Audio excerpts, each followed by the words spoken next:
Assalamualaikum warahmatullahi wabarakatuh. Hello there, back again with me, Mr. Arif in English for All.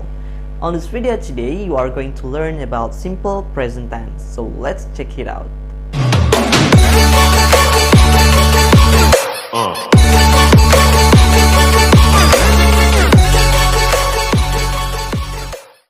Halo semuanya, hari ini kita akan mempelajari materi pertama yang ada di kelas 8 di semester kedua untuk SMP dan MTS, yaitu Simple Present Tense. Oke, mungkin banyak dari kalian sudah sangat sering mendengar tenses ini. Nah, Simple Present Tense ini merupakan tenses yang paling dasar dan paling sederhana yang harus dikuasai oleh setiap English learners, ya. Kenapa sederhana dan dasar? Karena pada umumnya Simple Present Tense itu digunakan untuk membuat suatu kalimat yang sederhana. Nah, di video kali ini kita akan mempelajari tentang apa itu Simple Present Tense, kemudian fungsinya, dan juga contoh kalimatnya. Nah, kita lanjut ke pengertian dari Simple Present Tense. Apa itu Simple Present Tense? Simple present tense adalah bentuk waktu yang digunakan untuk menyatakan suatu fakta atau kebenaran umum dan suatu kebiasaan. Tenses ini merupakan tenses yang paling dasar dan sering digunakan untuk membentuk kalimat yang sederhana. Perlu kalian ketahui juga, untuk menggunakan simple present tense, kita harus menggunakan kata kerja bentuk pertama atau verb one, ya. Yang seperti kalian ketahui bahwa bentuk dari kata kerja itu ada beberapa macam. Ada bentuk kata kerja pertama, ada bentuk kata kerja kedua, ada bentuk kata kerja ketiga, dan juga bentuk kata kerja dengan menggunakan akhiran ing. Nah, contohnya apa saja? Untuk bentuk kata kerja pertama, diantaranya ada go, eat, walk, watch, learn, and etc. Ya, itu merupakan contoh dari kata kerja bentuk pertama. Nah, sekarang kita akan lanjut ke fungsi dari simple present tense.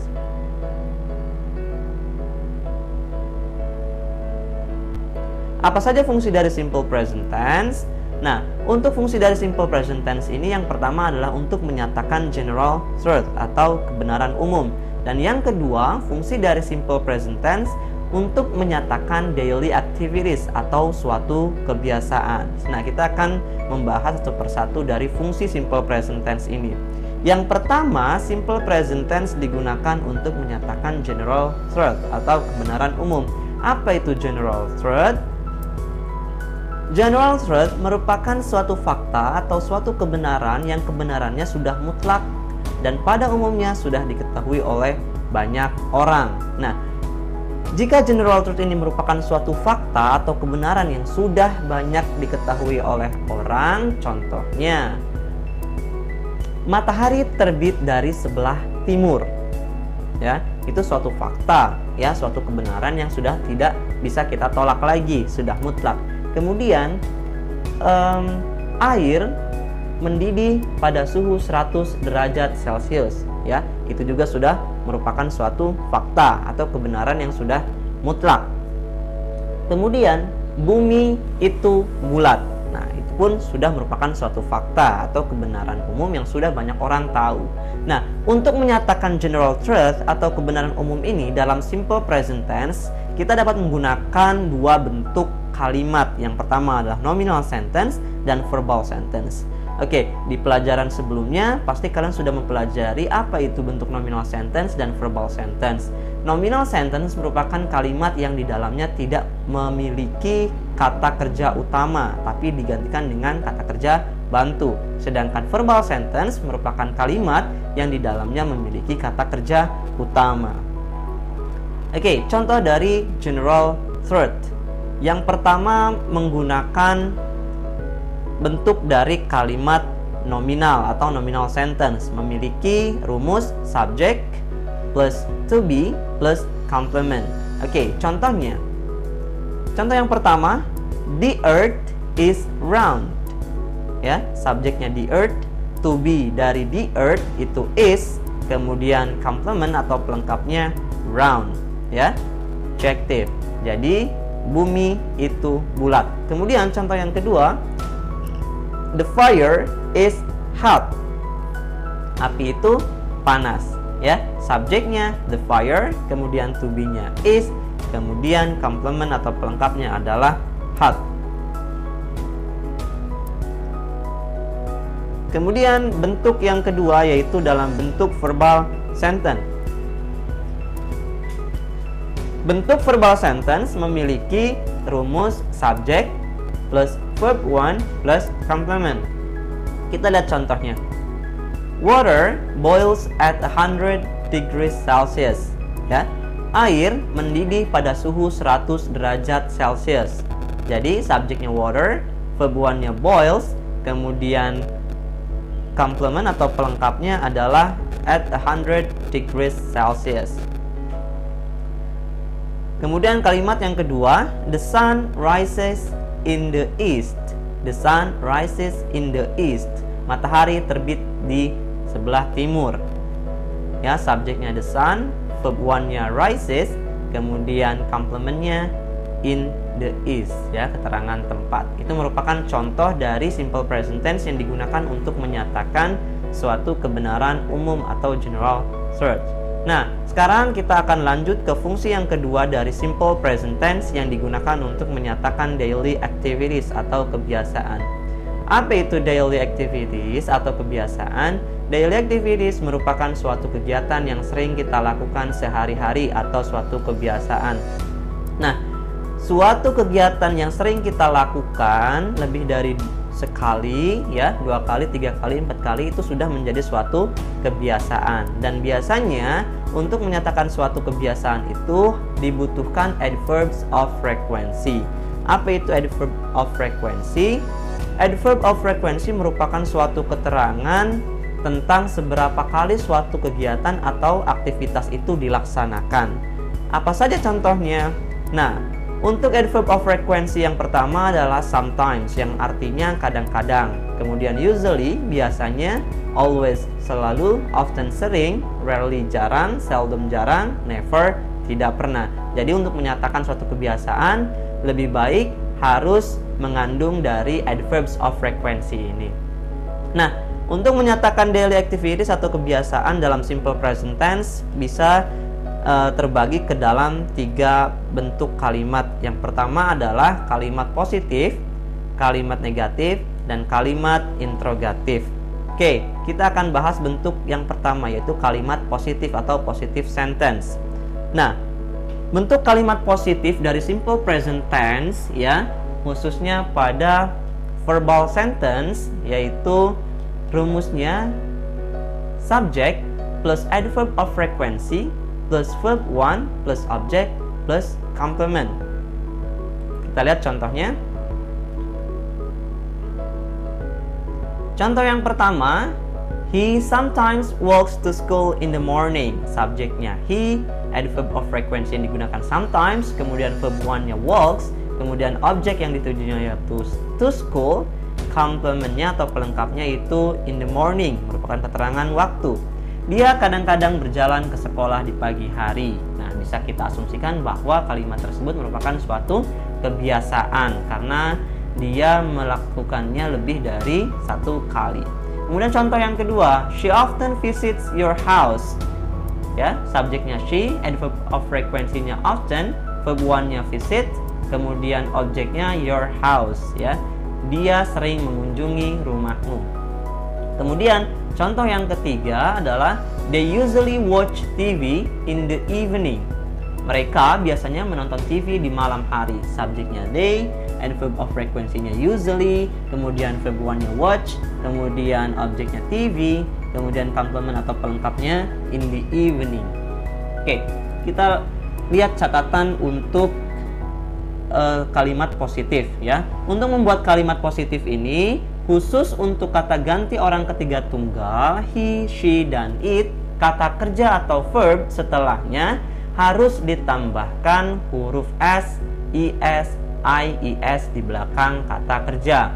Ya, kita bisa lihat pada contoh yang pertama dan kedua. subjek yang digunakan di situ merupakan kata ganti orang ketiga tunggal he dan she. Maka kata kerja setelah adverb of frequency itu harus ditambahkan huruf s di belakangnya pada umumnya ya.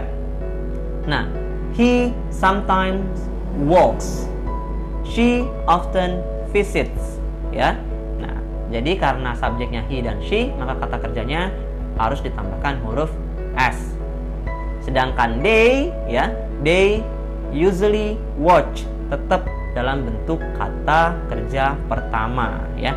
Karena hanya untuk kata ganti orang ketiga tunggal he, she, dan it yang kata kerja setelahnya harus ditambahkan huruf s. Sedangkan subjective pronoun I, you, we, dan they itu tidak perlu ditambahkan huruf s atau tetap dalam bentuk kata kerja yang pertama.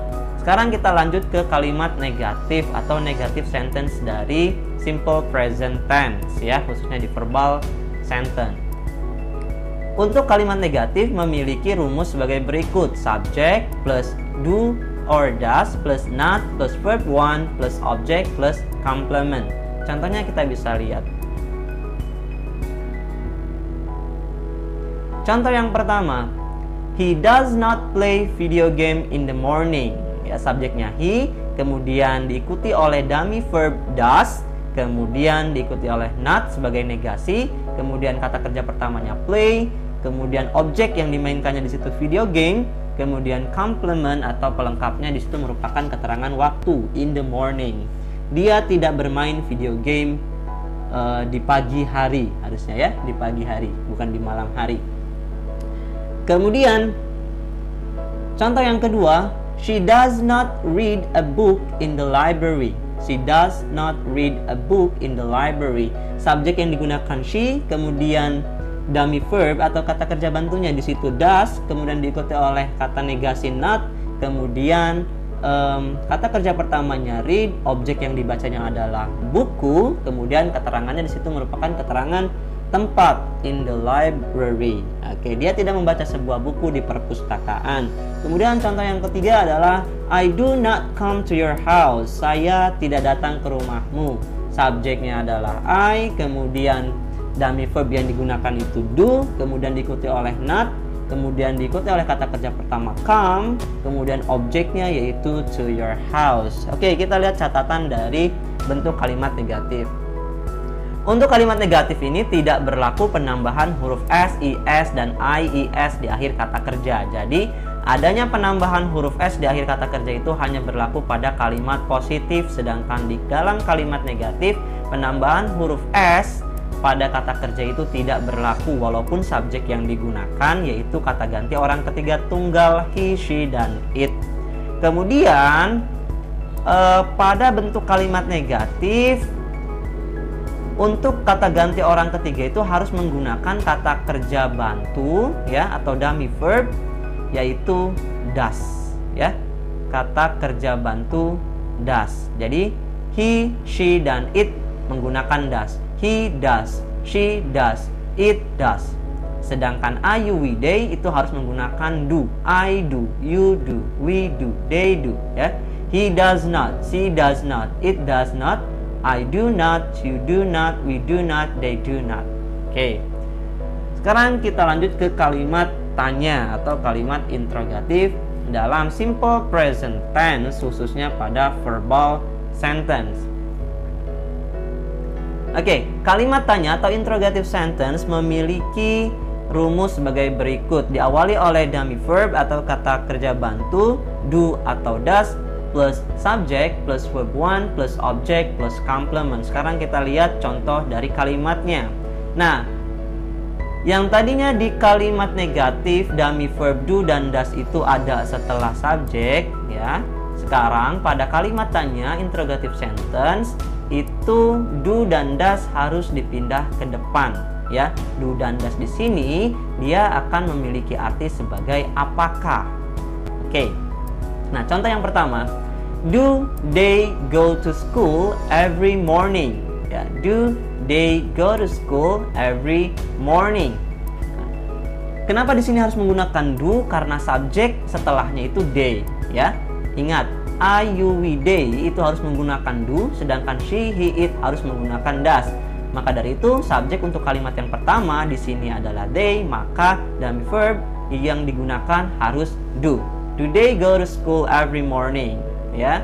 Apakah mereka pergi ke sekolah setiap hari? Nah, untuk kalimat tanya ini adalah simple question ya, yang hanya membutuhkan jawaban yes and no ya. Yes, they do. Di sini kalau untuk contoh yang kalimat pertama, jika iya ya, yes they do. Jika tidak, no they don't ya.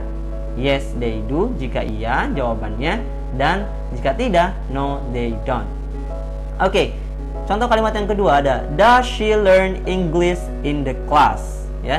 Does she learn English in the class? Dummy verb atau kata kerja bantu yang digunakan adalah does karena subjek yang ada pada kalimat tersebut adalah she, merupakan kata ganti orang ketiga tunggal ya. Does she learn, kata kerjanya learn, objeknya English, komplementnya merupakan keterangan tempat in the class ya. Apakah dia belajar bahasa Inggris di dalam kelas? Jika iya, jawabannya berarti yes she does. Jika tidak, jawabannya no she does not ya. No she does not. Oke. Contoh kalimat tanya yang ketiga yaitu do we get cake from you ya. Do we get cake from you? Apakah kita mendapatkan kue darimu? Kata bantu, kata kerja bantu yang digunakan atau dummy verb di sini adalah do ya. Karena apa? Karena subjek yang ada pada kalimat tersebut adalah we. Kemudian kata kerja pertamanya get, kemudian objek yang didapatkannya di situ adalah cake. Komplementnya, keterangannya, pelengkapnya adalah from you. Do we get cake from you? Jika iya, kalian bisa menjawab dengan yes we do. Dan jika tidak, kalian bisa menjawab dengan no we don't ya. No we don't. Oke, untuk pembahasan tentang simple present tense mungkin cukup sekian. Kita akan lanjutkan nanti ke materi berikutnya. Okay, so that's all for today. Thank you for your attention. Wassalamualaikum warahmatullahi wabarakatuh.